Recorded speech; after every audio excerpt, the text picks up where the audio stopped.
நாடு தழுவிய சுற்றி வளைப்புக்குள் 1461 சந்தேக நபர்கள் கைது. கனடாவில் வசிக்கும் யாழ் அருட்தந்தையின் அதிர்ச்சியூட்டும் தகவல்கள். பாடசாலை செல்லும் சிறுமிகளிடையே கர்ப்பம் தரிக்கும் எண்ணிக்கை அதிகரிப்பு.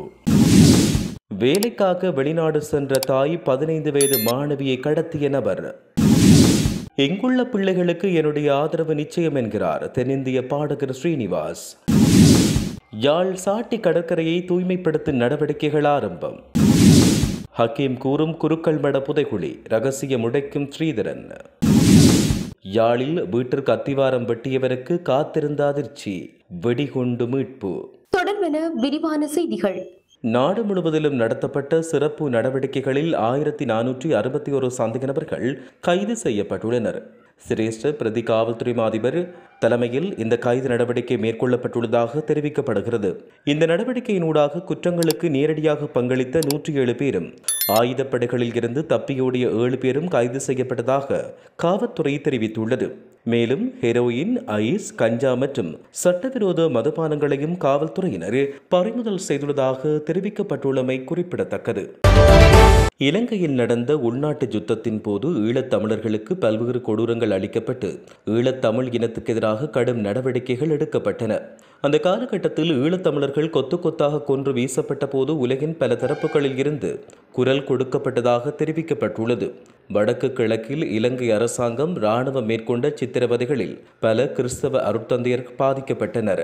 இவ்வாறானதொரு நிலையில் இப்படி ஒரு இனம் அழிந்து கொண்டிருப்பதை வத்திக்கானில் உள்ள கத்தோலிக்க திருச்சபை பெரியதொரு ஈடுபாட்டை காட்டவில்லை. இவ்விடயம் தொடர்பில் பல்வேறுபட்ட நபர்களும் தங்களுடைய கருத்துக்களை பதிவு செய்து வருகின்றனர்.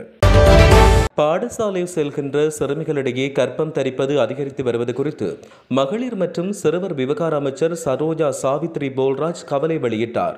ஊடக சந்திப்பொன்றில் நேற்றைய தினம் உரையாற்றிய அவர் 18 வயதுக்குட்பட்ட இளம் பாடசாலை மாணவிகளிடையே கர்ப்பமாவோரின் எண்ணிக்கை அதிகரித்து வருகிறது. இதனால் இந்த இளம் பெண்கள் மிகப்பெரிய உடல் மற்றும் உளவியல் சவால்களை எதிர்கொண்டு வருகின்றனர். மேலும் அவர்களில் பலர் இளம் வயது கர்ப்பம் காரணமாக கடுமையாக பாதிக்கப்படுவதாக அவர் தெரிவித்தார். மாணவர்களுக்கு முடிவுகளை எடுக்க தேவையான அறிவு மற்றும் புரிதலை வழங்குவதை நோக்கமாக கொண்ட பாடசாலைகளில் விரிவான பாலியல் கல்வியை வழங்குவது குறித்து கல்வி அமைச்சுடன் கலந்துரையாடல் இடம்பெற்று வருவதாக அமைச்சர் தெரிவித்தார். திட்டமிடப்படாத கர்ப்பத்தின் சுமையும் அதன் விளைவாக ஏற்படும் சமூக களங்கமும் பெரும்பாலும் இளம் பெண்கள் மீது மட்டுமே விழுகிறது. இதை நாம் உடைக்க வேண்டும். எதிர்பாராத கர்ப்பங்களை தவிர்க்க அறிவியல் கருத்தடை முறைகளை பின்பற்றவும் பொறுப்பான தேர்வுகளை எடுக்கவும் இளைஞர்கள் முன்வர வேண்டும் என்றும் மகளிர் மற்றும் சிறுவர் விவகார அமைச்சர் சரோஜா சாவித்ரி போல்ராஜ் மேலும் தெரிவித்துள்ளார்.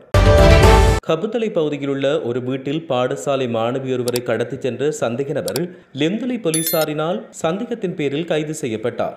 இந்த பாடசாலை மாணவி தலவாக்கலை பகுதியில் உள்ள ஒரு தமிழ் பாடசாலையில் தரம் 10 கல்வி கற்று வருகிறார். 15 வயதுடைய குறித்த மாணவி லிந்துலை போலீஸ் பிரிவில் உள்ள லோகி தோட்டத்தைச் சேர்ந்தவர் ஆவார். குறித்த மாணவி பேஸ்புக் ஊடாக அடையாளம் காணப்பட்ட ஒரு இளைஞரோடு காதல் உறவை வளர்த்துக் கொண்டார். இந்த மாணவி 15ஆம் தேதி தன்னுடைய வீட்டுக்கு தெரிவிக்காமல் நானோயா ரயில் நிலையத்துக்கு சென்றதாக கூறப்பட்டுள்ளது.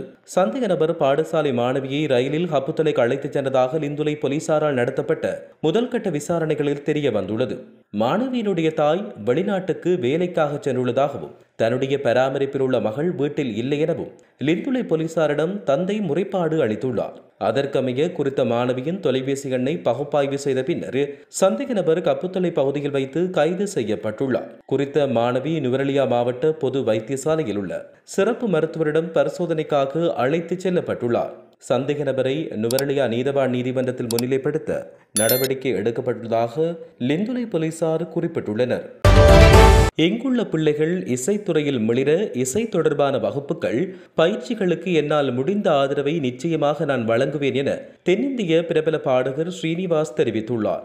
யாழ்ப்பாணத்தில் இன்று நடைபெறவுள்ள இசை நிகழ்வில் கலந்து கொள்வதற்கு யாழ்ப்பாணத்துக்கு வருகை தந்த ஸ்ரீனிவாஸ் நேற்றைய தினம் மருத்துவ பீடத்தில் தன்னுடைய மகள் சரண்யாவுடன் ஊடக சந்திப்பில் கலந்து கொண்ட போதே இவ்வாறு குறிப்பிட்டார். நடைபெறவுள்ள இசை நிகழ்வு மருத்துவப்பட மாணவர்கள் தமது கற்றல் செயற்பாட்டுக்கு சென்று வருவதற்கு பேருந்து வாங்க நிதி திரட்டவே ஏற்பாடு செய்யப்பட்டுள்ளது. இந்த இசை நிகழ்வு பிரம்மாண்டமான முறையில் நடைபெறும். நிகழ்வில் உங்களுக்கு பிடித்த பாடல்களை பாடி நாங்கள் மகிழ்விப்போம். என்னுடன் பாடல்களை பாடி உங்களை மகிழ்விக்க என்னுடைய மகள் சரண்யா, அக்ஷயா, ஜீவன் மற்றும் உங்கள் பாடகி கில்மிஷா ஆகியோரும் சேர்ந்து காத்திருக்கின்றோம். மருத்துவ பீட மாணவர்களின் கற்றல் செயற்பாட்டுக்காக நிதி திரட்டும் இசை நிகழ்வு என்பதால் நான் ஊதியம் பெற்றுக் கொள்ளவில்லை. கற்றல் செயற்பாட்டுக்கு என்னால் முடிந்தது. அதேபோன்று இசை நிகழ்வுக்கு உங்களுடைய ஆதரவுகளை வழங்க வேண்டும் என பாடகர் ஸ்ரீனிவாஸ் தெரிவித்தார். யாழ்ப்பாணம் வடமராட்சி கிழக்கு வத்திராயன் முருகன் கோயிலுக்கு அருகாமையில் நேற்று வெடிக்காத நிலையில் வெடிகுன்று ஒன்று மீட்கப்பட்டுள்ளது. இந்த பகுதியில் இந்த வீட்டை நிர்மாணிப்பதற்கு அத்திவாரம் வெட்டிக் கொண்டிருந்த போது மண்ணில் புதைந்திருந்த நிலையில் எறிகணை ஒன்று கண்டுபிடிக்கப்பட்டது. இந்த நிலையில் உடனடியாக கட்டுமான வேலைகளை நிறுத்திவிட்டு சம்பவம் தொடர்பில் மருதங்கணி போலீசாருக்கு அறிவிக்கப்பட்டது. இதனைத் தொடர்ந்து சம்பவ இடத்துக்கு விரைந்த மருதங்கணி போலீசார் குறித்த வெடிகுண்டை மீட்டுச் சென்றனர். இந்த யுத்த காலத்தில் ஏவப்பட்ட எறிகணையாக இருக்கலாம் என்றும் ஊகிக்கப்பட்டுள்ளமை குறிப்பிடத்தக்கது.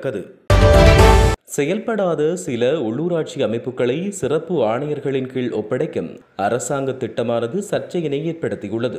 இதுபோன்ற நடவடிக்கைகள் நியாயமற்ற முறையில் செயற்படுத்தப்பட்டால் சட்ட நடவடிக்கை எடுக்கப்படும் என எதிர்க்கட்சிகள் அச்சுறுத்தல் விடுத்துள்ளன. குறிப்பாக தவிசாளர்கள் மற்றும் துணை தவிசாளர்களை தேர்ந்தெடுப்பதில் முட்டுக்கட்டையாக இருக்கின்ற அமைப்புகள் சிறப்பு ஆணையர்களின் கட்டுப்பாட்டின் கீழ் கொண்டுவரப்பட வேண்டும் என்று உள்ளூராட்சி மற்றும் மாகாண சபைகள் அமைச்சர் சந்தன அபியரத்தின அறிவித்தார். உள்ளூராட்சி அமைப்புகளின் ஆணையர்கள் 3 மாதங்களுக்குள் அந்தந்த மாகாண ஆளுநர்களிடம் அறிக்கைகளை சமர்ப்பிக்க அறிவுறுத்தப்படுவதாகவும் அமைச்சர் இதன்போது தெரிவித்தார். ஒரு சபை 2 சந்தர்ப்பங்களில் ஒரு தவிசாளர் மற்றும் துணை தவிசாளரை தேர்ந்தெடுக்க தவறினால் சிறப்பு ஆணையாளரை நியமிக்க உண்மையில் சட்ட ஏற்பாடுகள் உள்ளது என்பதை அத்தநாயக்கு ஒப்புக்கொண்டுள்ளார். குறிப்பாக சீதாவாக்கி பிரதேச சபை போன்ற இடங்களில் உள்ளூர் ஆணையாளர்கள் ரகசிய வாக்கெடுப்பை நடத்த செல்வாக்கு செலுத்தப்படுகின்றனர். இது தேர்தல் செயல்முறையை திசை திருப்புவதாகவும் அத்தநாயக்க தெரிவித்துள்ளார். குருக்கள் மட புதைக்குழி அகழ்வு செயற்பட வேண்டும் என்றும் அது தொடர்பில் விசாரணைகள் நடைபெற வேண்டும் என்றும் நாடாளுமன்ற உறுப்பினர் ராவூக் ஹக்கீம் தெரிவித்தார். 90ஆம் ஆண்டுகளில் இருந்து பல்வேறு அமைச்சரவை அந்தஸ்துகளை பெற்ற ஹக்கீம் அப்போதெல்லாம் இது தொடர்பில் எந்த கருத்தையும் கூறவில்லை. இந்நிலையில் தற்பொழுது இந்த கருத்தை கூறினால் செம்மணி விவகாரத்தை குழப்பலாம் என்ற நிகழ்ச்சி நிரலை யாரோ ஒருவர் ஹக்கீமுக்கு வழங்கியிருப்பாரோ என்ற சந்தேகம் எழுகிறது. இதேவேளை தமிழீழ விடுதலை புலிகளின் தலைவரை ராவூக் ஹக்கீம் 6 தடவைகள் கிளிநொச்சியில் சந்தித்ததாக தமிழரசுக் கட்சியின் நாடாளுமன்ற உறுப்பினர் சிவஞானம் ஸ்ரீதரன் தெரிவித்தார்.